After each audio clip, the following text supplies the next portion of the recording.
I don't know how to express myself and to thank all of you who have come from so many places.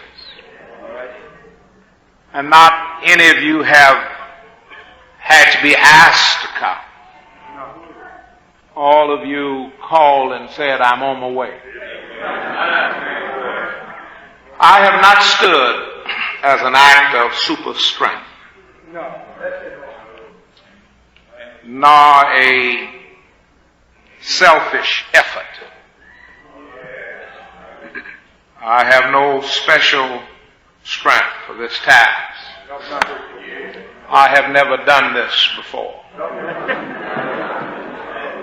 This is an unusual experience.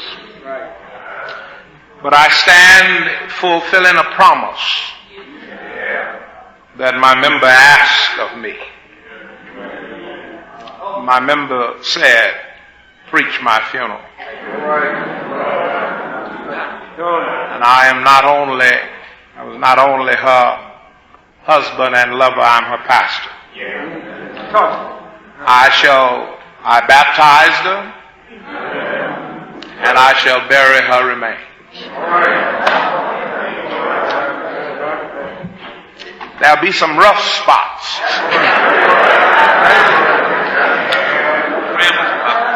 And you'll just have to help me.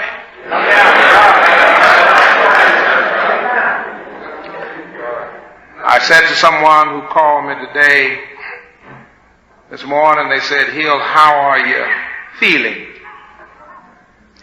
I said, I feel like I had a 12 point on the Richter scale in my chest. And I said, there's a lot still falling. I said, but I'm experiencing two things. I'm experiencing tears, and I'm experiencing strength. Rare combination.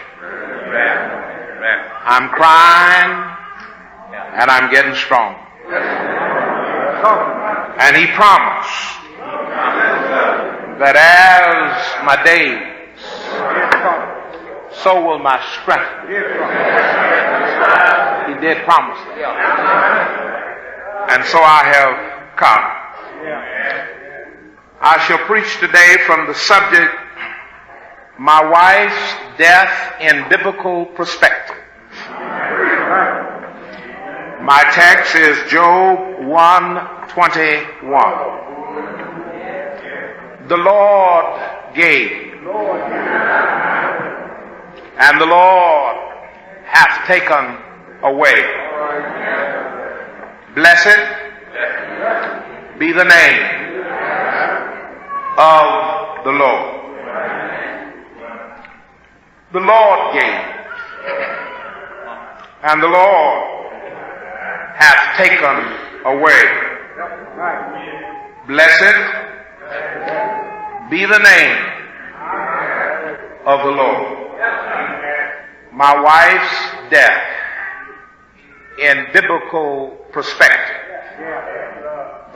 My doctors explained in medical perspective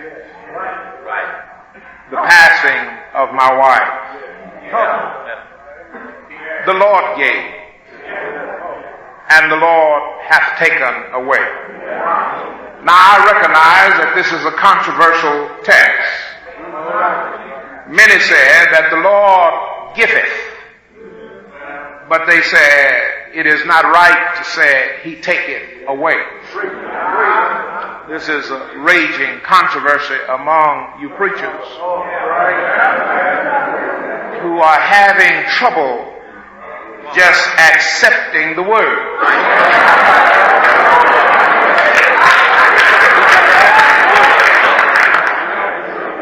Many preachers now are so deep in Greek and the original language of which few of us have seen a copy until we're having trouble just accepting the word. so there is this great controversy about the Lord giveth and the Lord taketh away. They said that the Lord in fact does give, but the devil takes away. They said, according to the scriptures, the devil has come to steal and to kill. But the Bible didn't say he would do it. He said he came to do it.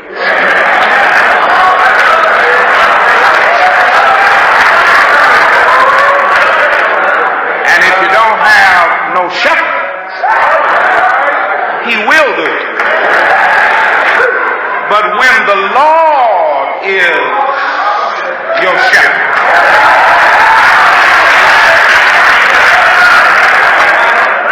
he can come to do whatever he wants. But he got to get permission to touch me. He just can't walk up to me and take my life. Life is not in the hand of Satan. Don't give him that power. If you give him that power, all of us are going to be dead before nightfall. He's not going to let a host of believers like this live if he has death in his hand. I read in my scripture that Jesus said, I have the key to both death, hell, and the grave.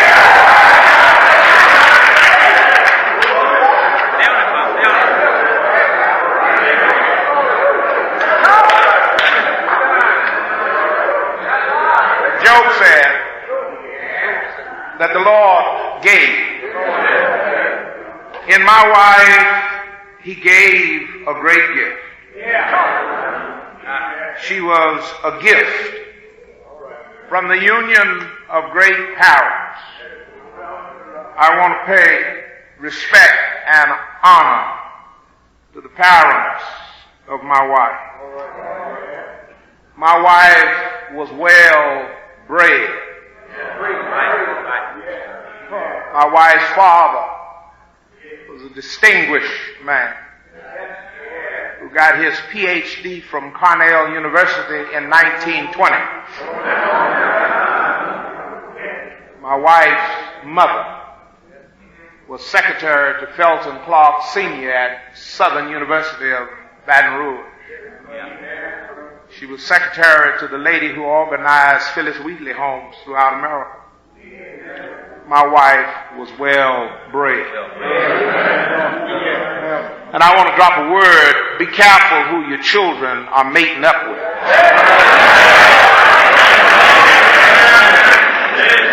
You can't get no race horses out of mules.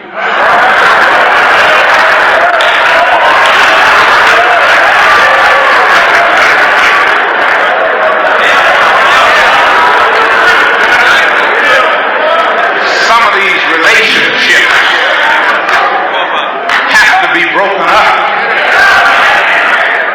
My daughter sitting here fell in love with something that knocked on my door once.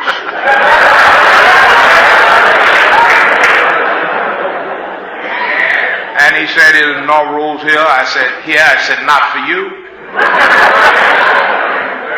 "Well, I'll come see it." "You can't." "You mean I can't sit?" "No." "Who said so?" "I did." "I'm her father." "You don't even look like what I'm looking for." "Is it her choice?" "No." Her mother went to death's door, and I have since then taken over and paid for everything. And best we can, unless she goes crazy, we're going to try to give her to something that has some potential. You got to break up something. Now will come running down. "Was that for me?" "No." "That wasn't for you at all." "Well, wasn't that so-and-so?" "Yes." "Well, why did you run him away? I said, because he wasn't for you. And she looked at me and she said, well, I think he's a nice person. And I said, go get your mother. I want to ask her a question. I have never had no doubts before. But I want to know now. Are you really mine?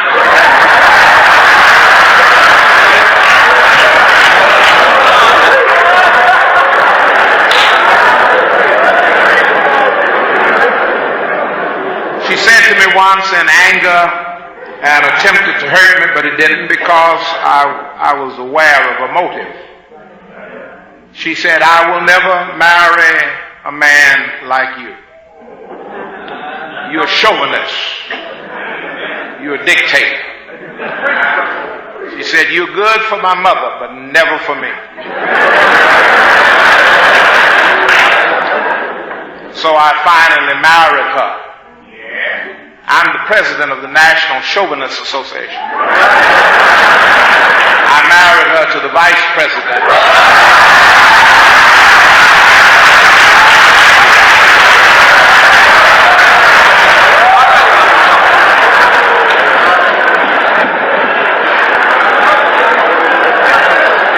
I could not have been better pleased.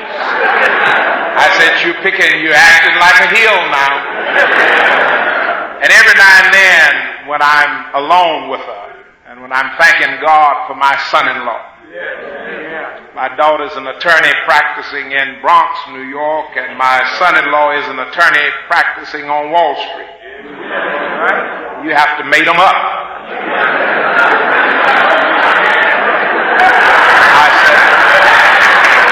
I said to her, I think he's a nice person.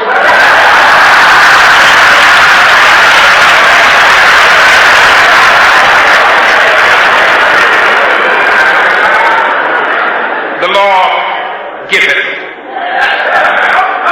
He gave to Dr. and Mrs.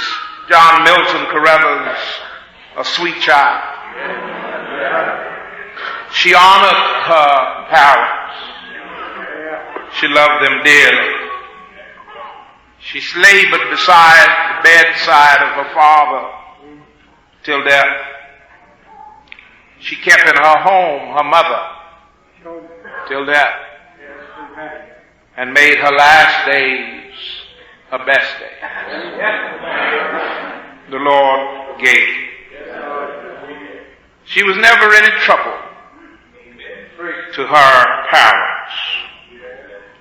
The Lord gave in baby. A great student. She was trained in the best of schools. Born on a university campus, Pine Bluff, Arkansas. Reared on a university campus, Prairie View University. She was exposed to the great minds and personalities, the Marian Andersons, the Mordecai Johnsons, the Benjamin Mays. She had the best in rearing and in culture. And she aspired to become a feminine woman. It is amazing how a woman who never led a liberation movement, who would tell anybody, speak to my husband, please, on any matter, who was never aggressive, who never said I should be elected to nothing, could quietly, with a feminine approach, fill up 2 churches in one day. It might be saying something to women.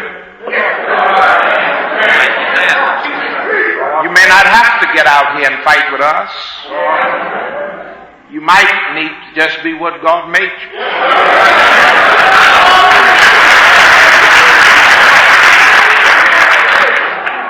She did not come by accident. She studied. She studied culture and refinement. And her greatest desire was to always be appropriate. She would often come to my bedside before going to Bible study, Dottie, and she would say, "Do I look all right?" She would say, "Am I pretty?" I had to say yesterday at the funeral home to an empty shell, "You're pretty. You're classy. You're a lady." She studied and read classic literature. She was an extremist in what was adequate and what was proper. Extreme without being a show. She accepted Jesus Christ as her Savior and the Bible as a guide in all truths. The Lord truly gave. He gave you a sister, Rose. He gave you a sister, John. He gave our family a great woman. She was determined to be the best moral, spiritual, physical, clean, and appropriate woman ever given to a man. From a child, she wanted nothing to be spotted on her. She wanted to save herself, to give herself to a man. And so on August the 29th, 1955, 32 years ago, I received my wife. Only God could give. I must confess, it was a one-sided affair. I only wish I could have been half as good as the woman I married. Through my wife, the Lord gave, I'm still on my text, He gave me an encourager. And I'd like, if you would give me time, to give you several examples. I invested in a service station down in Houston. Many of you remember my service station.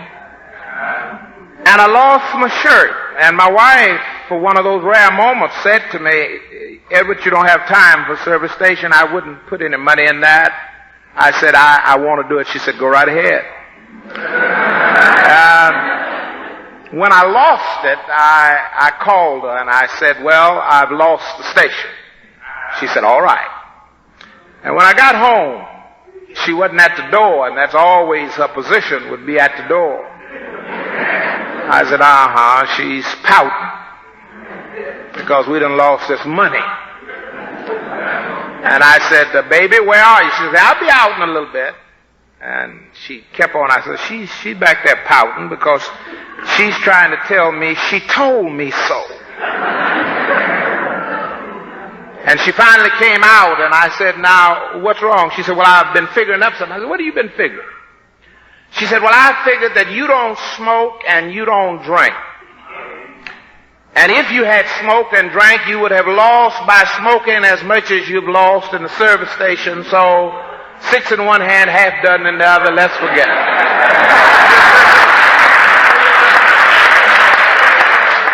She could have broken me at that point. She could have said, "I told you." I went home one evening at night and I walked in the door and there were candles everywhere. And I said to her, "What meaneth thou this?" She said, "Well, we've been married right at 6 months and I just thought we would have a candlelight supper." And that sounded groovy to me. And so she said, "We're just going to eat by candlelight." But she forgot to put a candle in the bathroom. And I went in the bathroom to wash my face and cut on the lights and no light came. I went in the bedroom and cut on light and no light came. I went out and sat down. I said, baby, did they cut the lights off? She began to cry. She said, you work so hard. And we're trying. It was pretty rough. And I didn't quite have enough money to pay the light bill. And I didn't want you to know about it. So I thought we would just eat by candles. She could have said, I've never been in this shape before. She could have said that I was reared in the home of Dr. Carruthers, and we've never had our lights cut off. She could have said I could have married the young fella whose father was president of Chile, I believe it was. He was president of Chile, and he came over. He was my brother-in-law's roommate, and he fell in love with my wife. And he said, come on back to Chile. My father is president of Chile. And she turned him down for me. She could have said that in Chile, our lights would be on. But she didn't say it. She could have broken my spirit. She could have ruined me. She could have demoralized me. But she said, let's eat by candle.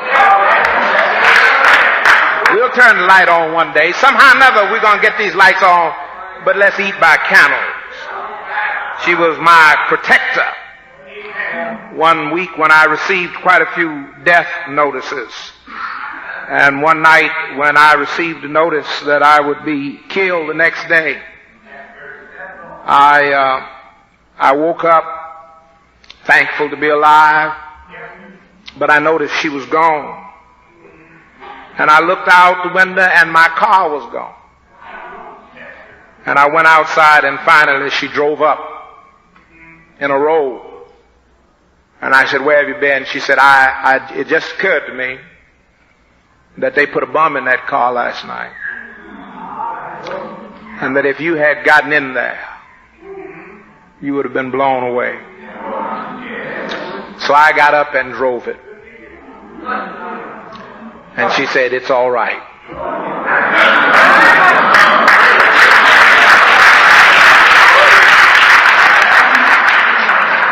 The Lord gave.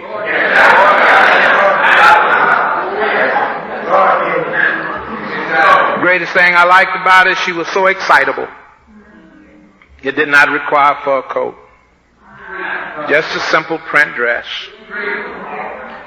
It did not require a Mercedes Benz.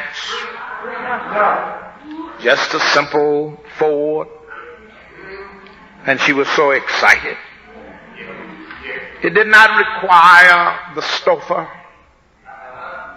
She was happy at stop 6. Never pushed, never contended. Her words were, if my husband and my children are all right, I'm all right. The Lord gave. The Lord gave to Mount Corinth a great woman. The Lord gave to Mount Zion a great woman. A great encourager. The Lord gave to this community a good citizen. And I could go on and on, for like Job, so far as a wife is concerned, I was one of the richest men of earth. It is because of this that the controversy arises. It is because of having been given so much in baby that the rest of the text seems out of order. Having made up and fixed up and provided for me such a person as baby was and is, we get so used to, and the Lord gave. We get so used to morning by morning new mercies we see. We get so used to having all that our hearts desire until all we can get to is the Lord gave.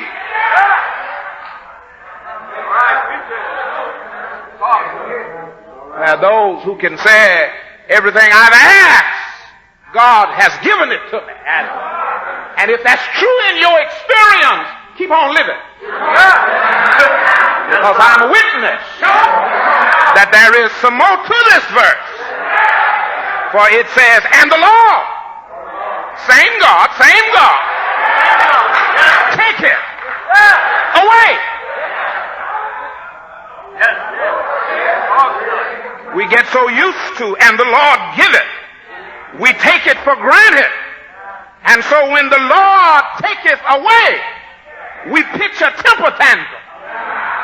And the sign of Christian maturity is that when the Lord giveth, bless it.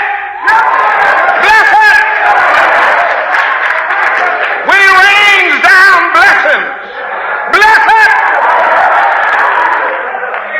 But when he takes away, Christian maturity. When he breaks your heart, Christian maturity. When he doesn't give you what you ask for, Christian maturity. Bless it! Bless it! Bless it!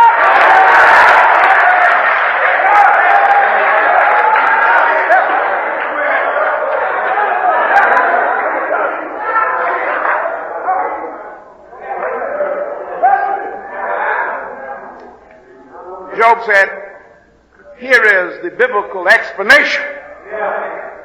He said, your doctors are only practicing physicians. They are not physicians. They are practicing physicians. So Job said, here is the explanation. The Lord took away. Oh, bless his name. My text not only provides the explanation of her death, but it provides the proper response that I must have. Blessed be the name of the Lord. When her illness became serious, and when her doctors in private conference said that they could do all they could do, I thank them for their services. And my doctor, who's here today with tears in his eyes, almost apologetically said, there's nothing we can do. I said, thank you. You are a practicing physician.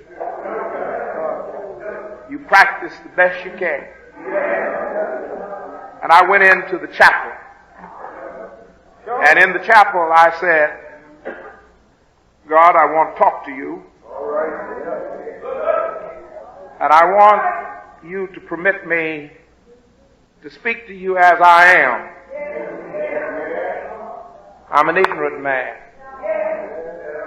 I don't know how to talk to you. You're God. I said to him, if you were mayor, I could talk to you. If you were governor, I could talk to you. If you were president of the United States, I've talked to several of them. But you, God. I said, so don't strain me to talk with you. Just let me rattle. And I talked with God. And when I got through talking with God, I said, I want her back. And you're able to do the miracle. I said, and yet, if there is something better than my love for her, says, let her go. And when I got through talking to God, 2 words came into my spirit. And I got up, 2 simple words. Trust me. Now I quickly concluded that this trust me meant that he was going to heal her. as a living miracle. But the Spirit did not say that. The Spirit said, trust me. And I said, in an argument, I said, trust you. What is there to trust if you're not going to heal them? What is there to trust? My interpretation, I was arguing with the Spirit, is when he said, trust me, that he would bring it out. And he would touch that liver and like he did her lungs and make it disappear. But the Spirit says, no, that's not all that he meant. He meant was that he may take her, but trust me. Amen. I said, trust him and he may take her. Yes. This may be it. But trust me. Trust me with baby out of your sight. Trust me. Trust doesn't involve yes to what we ask. Trust involves that you know the best. And if you've got to say no to me to give her the best, trust me. And I then said I had to go to my study and I had to read over what does God do with those that he takes, so I could strengthen my trust. What happens to them when the Lord takes them? What happens to people that the Lord doesn't heal? What happens to Christians who die and leave their remains? So I could trust him even more intelligently. And I read, blessed are the dead that die in the Lord. And he said, trust me. For henceforth they cease from their labor. Trust me. I read over there that they are absent from the body. Can't see them, you can't feel them, you can't hear them, you can't hug them, you can't kiss them. But trust me. Trust me. When I say they are absent from the body, but they are present with the Lord. Trust me. Trust me. Trust me. I said, trust me. This corruption must be pulled off in order that the incorruptible might take over. Trust me. I've got to pull out in order to put her in. Trust me. Flesh and blood cannot inherit the kingdom of heaven. Now you got to trust me here. I can't let you walk with me because I didn't come for you, but I came for her. And you've got to trust me. This mortal must put on immortality. Death must be swallowed up. Trust me. The Bible says that the keys of both death, hell, and the grave is held in his hands. So trust me. The Bible says, hallelujah, hallelujah, that this world is nothing compared to the glory of those who trust Jesus. The Bible says, eye have not seen, ear have not heard, nor has it been imagined. Oh, holy, holy. Trust me. Trust me. Trust me. I said, trust me. He said, trust me with her. Trust me. You think she was pretty, but heal. You just wait until you see her again. Just wait. Just wait. I said, just wait until I get out of this earthen vessel and put her in her heavenly garment. Just wait until you see her as she is. No more sickness, no more sorrow, no more pain. Just wait. Just wait until we're caught up to meet him in the air. Just wait till it's all over with. Just wait. Just wait till I get through. Just wait. Trust me. Trust